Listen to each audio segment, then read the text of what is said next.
Buonasera e benvenuti a questa edizione di TG Sicilia, i titoli del nostro telegiornale. Duro colpo alla mafia palermitana, 50 arresti svelati, gli organigrammi dei mandamenti della Noce e di Brancaccio. Lo spaccio avveniva anche sul canale Telegram. Allarme del procuratore De Lucia, Cosa Nostra attira ancora i giovani. A Siracusa scoperto il drive-in dello spaccio, sgominata una banda che aveva monopolizzato il traffico di stupefacenti in città, sono 11 gli arresti. Agricoltori in rivolta a Palermo, un corteo per chiedere la realizzazione di nuovi invasi e meno burocrazia per affrontare una volta per tutte l'emergenza idrica. Tante emergenze e pochi fondi erogati dalla regione siciliana per i comuni. L'ANCI presenta all'ARS un documento sul paradosso Sicilia. Una leva di inclusione per l'autismo, Comune di Catania e Fondazione Ebbene insieme per Sport Out, avviato un progetto sperimentale per 30 bambini e per le rispettive famiglie. Il calcio Catania domenica in campo a Potenza, ancora panchina corta per il tecnico toscano, Telecolor aumenta le offerte delle partite trasmesse in chiaro.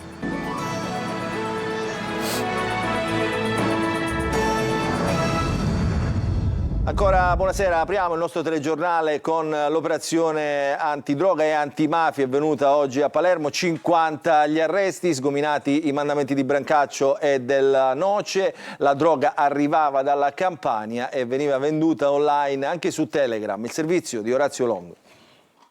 La droga arrivava dalla Campania portando nelle piazze delle province di Palermo, Catania e Trapani grosse quantità di cocaina e hashish e riempiendo le casse dei mandamenti mafiosi. A Palermo una maxi operazione della squadra mobile del commissariato di Brancaccio e del Sisco, coordinati dalla DDA, ha portato all'esecuzione di 50 misure cautelari. Con 4 diverse inchieste è stato dato un duro colpo ai clan di Brancaccio e della Noce, accuse a vario titolo dall'associazione mafiosa all'estorsione, dall'intestazione fittizia di beni all'associazione finalizzata al traffico di sostanze stupefacenti. Per 19 indagati il GIP ha disposto la custodia cautelare in carcere, per altri 6 gli arresti domiciliari, mentre per 25 è stato emesso un provvedimento di fermo. Sequestrati 2,5 quintali di hashish e 4 kg di cocaina. Secondo il procuratore Maurizio De Lucia, i mandamenti mafiosi hanno come obiettivo quello di accumulare ricchezza facendo ricorso al mercato degli stupefacenti. È stato rinvenuto un libro mastro con entrate e uscite relative alle vendite degli stupefacenti. Inoltre, oltre alle tradizionali piazze fisiche, è stata anche accertata una piazza virtuale su Telegram. Sul profilo aperto c'era la foto di Al Pacino nel ruolo di Tony Montana nel film Scarface. Immagini già viste, però adesso sentiamo il procuratore di Palermo Maurizio De Lucia a proposito di questa operazione. La storia di Cosa Nostra non ha un momento in cui comincia e un momento in cui finisce e quindi la storia dell'attività di investigazione dello Stato nei confronti dell'organizzazione mafiosa ha le stesse caratteristiche. Quindi questa è sì un'operazione importante come tante altre che ce ne sono state e come altre che verranno. L'obiettivo è chiaro, continuare ad esercitare pressione forte sul territorio per impedire all'organizzazione di rafforzarsi e tornare ad essere forte come era nel passato.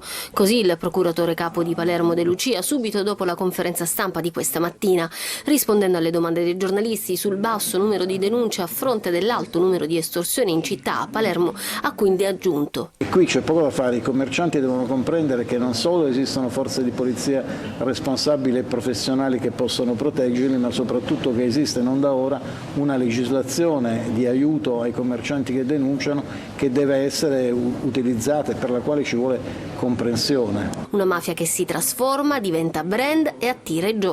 Cosa Nostra è fortemente attrattiva, questo è un grossissimo problema perché al di là della repressione penale che noi, le forze di polizia, possiamo esercitare, il problema è offrire alternative serie di vita a una grande parte della popolazione giovane di questa città. Le principali fonti di attività criminale sono le estorsioni, la droga, le scommesse, ma anche... Penso anche, salendo di livello rispetto a quello di cui stiamo parlando, al settore degli appalti, dove il tema dei subappalti a cascata consente a imprese mafiose o vicine ai mafiosi di tornare in un mondo nel quale erano molto presenti alcuni anni fa.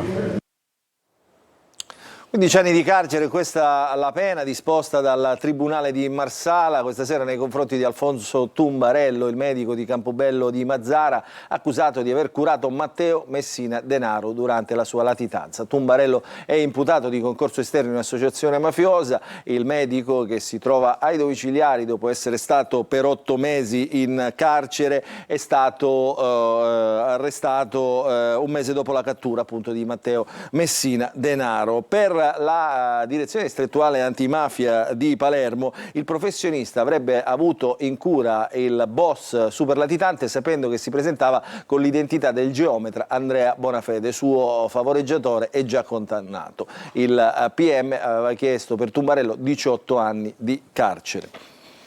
E adesso a Siracusa, dove è stato scoperto e sgominato un vero drive-in della droga con cessioni rapide direttamente sulla strada. Smantellate 2 piazze di spaccio, sono 11 gli arresti ai vertici del gruppo criminale, un 52enne già in carcere per associazione mafiosa. Il servizio di Desiree Ferlito. Un sistema criminale strutturato, con a capo un vertice già in carcere per associazione mafiosa e un'intera fetta della città trasformata in mercato della droga a cielo aperto. In un quartiere vicino alla stazione ferroviaria di Siracusa era stato allestito un vero e proprio drive-in dello spaccio, con cessioni rapide e continue dalla strada. 11 gli arresti tra Siracusa, Catania, Floridia e Canicattì Bagni, 2 le piazze di spaccio smantellate. Il gruppo criminale riconducibile al clan Santa Panagia avrebbe progressivamente monopolizzato il traffico di sostanze stupefacenti nel siracusano. Nel corso dell'attività investigativa sono stati arrestati in flagranza 4 soggetti, sequestrati 6 kg di cocaina, armi da fuoco detenute illegalmente e 153.000 euro in contanti. Sigilli anche su beni mobili e immobili per un valore complessivo di oltre 500.000 euro. Gli indagati sono accusati a vario titolo di associazione a delinquere finalizzata al traffico e allo spaccio di sostanze stupefacenti, detenzioni e porto di armi comuni e clandestine, ricettazione e autoriciclaggio. Adesso a Catania parliamo dell'inchiesta Pandora, perché dopo 12 anni è stata dichiarata la prescrizione. Il Tribunale di Catania ha emesso una sentenza di non luogo a procedere per tutti gli imputati. Il servizio di Orazio Longo. Era il 2013 quando l'inchiesta Pandora si occupò dei presunti affari illeciti legati al mondo della formazione regionale. Ci furono arresti e sequestri. Dopo 12 anni arriva l'ultimo atto, con la terza sezione del Tribunale di Catania che ha deciso per il non luogo a procedere per tutti gli imputati, dichiarando la prescrizione. Il processo era stato incardinato su presunte irregolarità nella gestione di enti di formazione e di alcune società del gruppo riconducibili all'imprenditore Giuseppe Saffo e al nipote Francesco Luigi Cavallaro. La prescrizione è scattata dopo che il collegio giudicante ha riqualificato in truffa nei confronti dello Stato il reato contestato dalla procura, che era di peculato. Per Saffo e Cavallaro l'accusa aveva chiesto la condanna a 14 anni di reclusione ciascuno. Oltre a loro, altri 20 sono stati prosciolti dal tribunale. Soddisfazione, nonostante che con la prescrizione non si entri nel merito delle contestazioni, hanno espresso i legali del collegio difensivo. Certezza l'abbiamo avuta che nell'ambito dei corsi di formazione certamente questi non erano fittizi, ma tutti i corsi che sono stati contestati comunque sono stati svolti regolarmente. Un punto fermo si è giunti, insomma a un certo punto si è ridata anche dignità agli imputati. E di una donna di 55 anni, il cadavere è ritrovato nel pomeriggio sulla scogliera di Mazzarona, periferia nord-est di Siracusa. È stato notato da alcuni ragazzi che giocavano sul posto. Pare che la donna si sia allontanata in mattinata da una RSA per poi non farne più ritorno e potrebbe essersi trattato di una caduta accidentale finendo giù nel dirupo. Al momento però i poliziotti che stanno indagando non escludono alcuna ipotesi. Ancora incerto invece, andiamo ad Agrigento, il futuro della neonata abbandonata all'ospedale di Agrigento dalla mamma, che poi pentita è tornata sui suoi passi. La piccola è stata trasferita in un luogo protetto mentre la madre è ancora ricoverata. I servizi sociali valutano i provvedimenti da adottare. Davide Sarto. Dimessa e trasferita in un luogo protetto. La neonata abbandonata in ospedale ora è al sicuro. I servizi sociali valuteranno a breve quali provvedimenti adottare. La mamma invece è ancora ricoverata e sotto osservazione. La storia arriva da San Giovanni di Dio di Agrigento. La giovane siciliana era arrivata al pronto soccorso in Travaglio. Il parto cesareo è andato bene. La bambina stava bene. Poco dopo però la madre decide di lasciarla e scappare. Ore dopo torna, forse pentita, ma trova la polizia, avvisata dai medici. La donna accusa un malore e viene ricoverata di nuovo.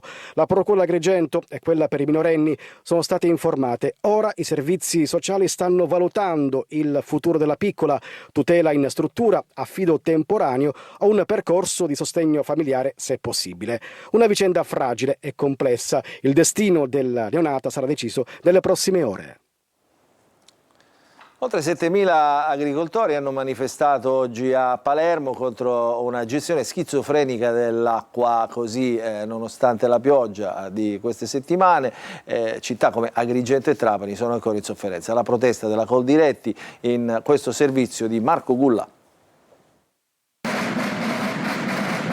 Agricoltori e produttori della Coldiretti hanno sfilato questa mattina per le vie centrali di Palermo per dire basta ad una gestione dell'acqua schizofrenica. Non è possibile avere ancora dighe che disperdono acqua in mare, reti con l'abrodo, sistemi di distribuzione arcaici che nulla hanno a che vedere con un'agricoltura moderna, dicono i manifestanti, in tutto circa 7.000. Basta soprattutto vedere acqua che continua a essere svasata dalle nostre dighe. Chiediamo un piano invasi che permetta di distribuire l'acqua anche nel periodo invernale in maniera tale da avere un coefficiente idrico più alto anche nel periodo estivo. Problema acqua in città come Agrigento e Trapani anche a causa di una burocrazia asfissiante. La Coldiretti propone per far fronte all'emergenza una strategia organica con un progetto regionale per la realizzazione di sistemi di pompaggio, riutilizzo delle acque depurate e raccolta della pioggia. Parliamo sempre di emergenza, ci siamo un poco scocciati, dobbiamo cominciare a pensare in maniera funzionale a risolvere il problema dell'acqua.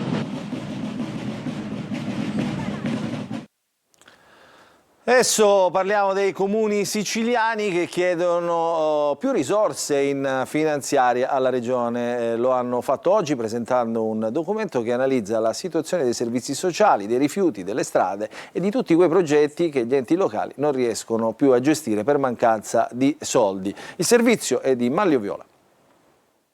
Lo hanno chiamato il paradosso Sicilia. Aumentano le entrate per la regione, ma a fronte di più soldi disponibili aumentano anche i comuni in dissesto e crollano gli impegni di spesa nel sociale, con la conseguenza che tutte le province siciliane sono in fondo alle classifiche sulla qualità della vita. È l'allarme di ANCI Sicilia, l'associazione dei comuni dell'isola, che oggi all'Ars ha presentato il proprio rapporto sulle condizioni dei servizi per i quali mancano fondamentalmente i soldi. Davanti a un aumento incredibile di flusso di denaro nelle casse della regione siciliana, di contro abbiamo i paradossi che accadono nei comuni siciliani. A fronte di un aumento aumentano i comuni in dissesto e in predissesto, a fronte di una mancanza di sicurezza non possiamo assumere personale, ad esempio nella polizia locale. Rispetto ad alcuni temi nelle politiche sociali abbiamo un riscontro che nei capitoli di spesa della nuova finanziaria che si prevede di approvare non ci sono fondi per le politiche sociali. Non c'è più dialogo fra comuni e governo e la regione, denunciano i comuni e chiedono interventi in finanziaria per le autonomie locali, ma la fanno rivolgendosi al Parlamento. Ci rivolgiamo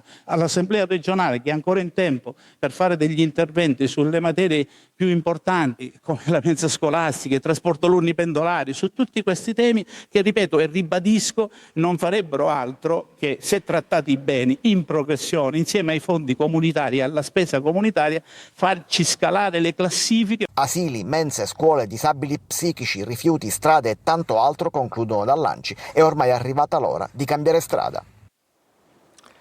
Adesso andiamo a Catania perché gli automobilisti sono esasperati a causa delle strade groviera, le prese appunto tutti gli automobilisti, i tassisti con pericolosi avvallamenti e appunto le buche che danneggiano ovviamente le auto. Tonino De Mano. Non se ne può più, signori miei.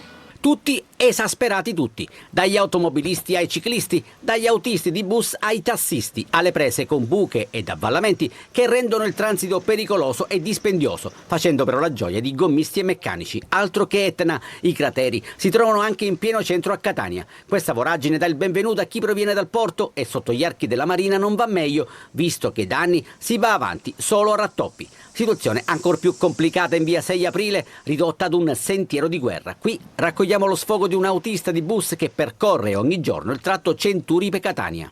Buche, rischiamo di spaccare qualche gomma. Con la macchina bene o male si riesce a svigolare, ma con l'autobus è più complicato evitare una buca. Certo, le prendiamo piano piano, però facciamo lo stesso. Sembra bombardato il Viale della Libertà, dove segnaliamo una serie di buche all'altezza di Piazza Principessa Yolanda. Vado a piedi, ci sono tantissime buche, sì, e faccio fatica con la bicicletta, soprattutto in questa via Umberto. Corsia preferenziale solo di nome, con buche ed avvallamenti che rendono problematico il transito di autobus, taxi e persino mezzi di soccorso. Immaginate il paziente a bordo di quest'ambulanza. Alle lamentele si aggiungono anche pedoni e negozianti. Però se non c'è manutenzione è chiaro che poi le cose vanno sempre per peggiorare. Ma quanto è fastidioso ascoltare il rumore dei mezzi che passano sulle buche?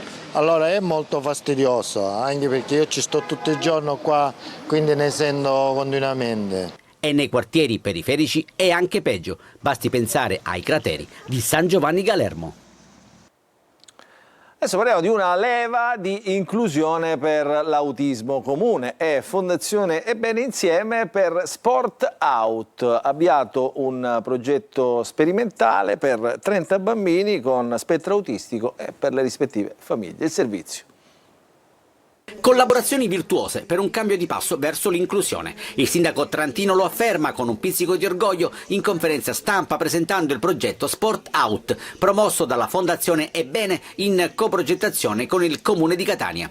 L'iniziativa intende migliorare la qualità della vita di 30 bambini con spettro autistico attraverso attività sportive mirate a favorire benessere, autonomia e socializzazione. È un connubio importante, sport e disabilità nel caso di specie dello spettro autistico e ovviamente lo sport diventa uno strumento essenziale per la socializzazione, quindi sport diventa inclusione.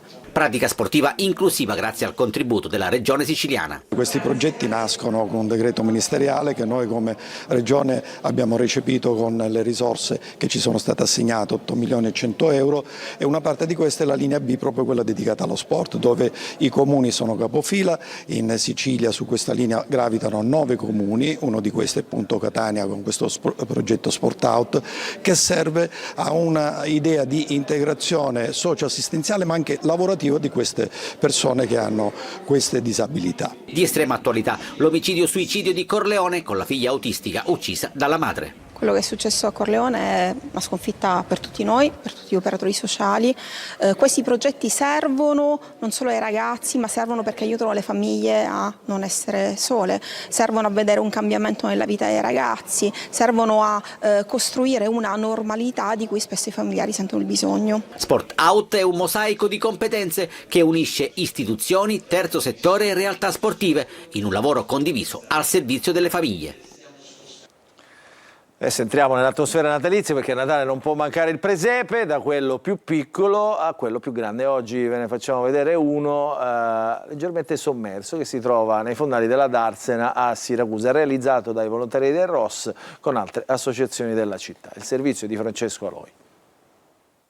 La magia del Natale invade la città anche con il presepe sommerso, realizzato dai volontari di protezione civile. Siamo all'ingresso di Ortigia, al Ponte Umbertino. E ogni anno abbiamo sempre più gente, più persone che vengono a vederlo. Questa giornata per noi è molto importante perché veramente accomuna tantissime associazioni di volontariato, tante persone, anche tante famiglie. Per settimane si è lavorato con un obiettivo, realizzare tutto questo. La Natività e le altre statue, 18 in tutto, decorate dai ragazzini dell'associazione Diversamente Uguali. Quanti ragazzi siete? Una trentina. È difficile pitturare queste statue? No, però è sempre un piacere. E così questo specchio di mare diventa una tappa per chi attraversa il ponte e non solo. Da 11 anni ad oggi il presepe sommerso è diventato sempre più atteso. Dopo aver lavorato un anno sul territorio, tra gli incendi e quant'altro come volontariato, noi ogni anno ci facciamo questo bellissimo regalo. Però questo regalo lo condividiamo con altre associazioni. Il presepe resterà qui nei fondali fino al giorno dell'Epifania, che si sa, tutte le feste porterà via. Adesso andiamo ad Agrigento, dove il Palacongressi ha ospitato la cerimonia per l'89esimo anniversario della morte di Luigi Pirandello. Vediamo il servizio di Davide Sardo. 89 anni senza Luigi Pirandello, ma ad Agrigento la sua voce, la sua visione, il suo pensiero continuano a risuonare più vivi che mai. Al Palacongressi studiosi, attori e studenti hanno ricordato oggi il genio che ha cambiato per sempre la letteratura italiana. Penso che Pirandello oggi come allora abbia questo giudizio delle maschere che è ancora attualissimo e anzi oggi più che mai. E il giudizio sicuramente che avrebbe ai giorni nostri sarebbe sicuramente molto più aspro rispetto a quello dei suoi tempi sicuramente. Rappresenta quello che è la crescita personale per gli adolescenti di questo periodo, più che altro perché gli adolescenti nei social non riescono più a trovare quello che è il vero essere di loro stessi. Una mattinata di studi e testimonianze, dal Centro Nazionale Studi Pirandelliani ai docenti provenienti da tutta Italia per ribadire l'attualità di un autore che continua a interrogare il nostro tempo. Forse quello che si potrebbe fare, secondo me, sarebbe ampliare o diversificare, differenziare le opere che di solito noi leggiamo di Pirandello. Forse bisognerebbe anche riscoprire alcuni drammi, come per esempio Come tu mi vuoi, che io trovo di un'attualità davvero incredibile, con tanti legami con la storia. Spazio anche alla lettura di Catena Ronica e all'omaggio del progetto Pirandello. Un applauso che diventa un ponte tra passato e futuro in una città che non smette di onorare il suo figlio più illustre.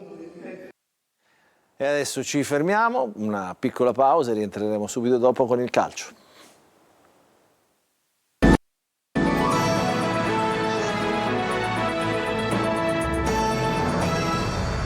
Entriamo in diretta, apriamo la pagina del calcio. Catania domenica giocherà a Potenza, il tecnico toscano valuta le condizioni di Martic, Pieraccini e Donnarumma per una possibile convocazione. Intanto Telecolor aumenta l'offerta delle partite trasmesse in chiaro, il servizio di Marco Carli. Gli approcci stanno diventando un fattore in casa Catania. Dopo la sconfitta di Casarano, i rossazzurri hanno messo insieme 3 vittorie consecutive, derivate anche da 3 gol nei primi minuti. Forte con il Latina, ancora l'attaccante poco dopo il primo minuto di gioco a Picerno, Corbari con il Crotone dopo il colpo di testa di Lunetta e la parata del portiere. Una squadra che ascolta oltre che fare gruppo. In partite dal tempo effettivo sempre più ridotto, aveva detto Toscano, l'avvio delle gare diventa fondamentale. Gli etnei proveranno ad avere lo stesso atteggiamento a Potenza, dove il Catania giocherà domenica per la penultima di andata, col fermo obiettivo di restare davanti a tutti in classifica. Ci sarà il rientro di Di Tacchio e si lavora per il recupero di 3 giocatori, Pieraccini, Donnarumma e Martic. I 3 non lavorano integralmente in gruppo, il primo potrebbe farcela, ovviamente non per essere impiegato dall'inizio. Su Donnarumma si lavora ma le possibilità sembrano buone, Martic si allena per esserci alla prossima.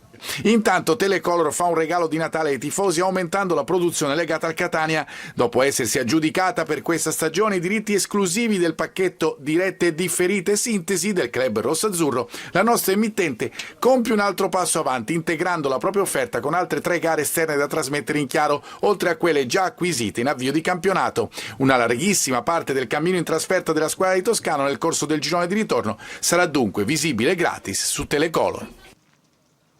Ci fermiamo, un'altra piccola pausa.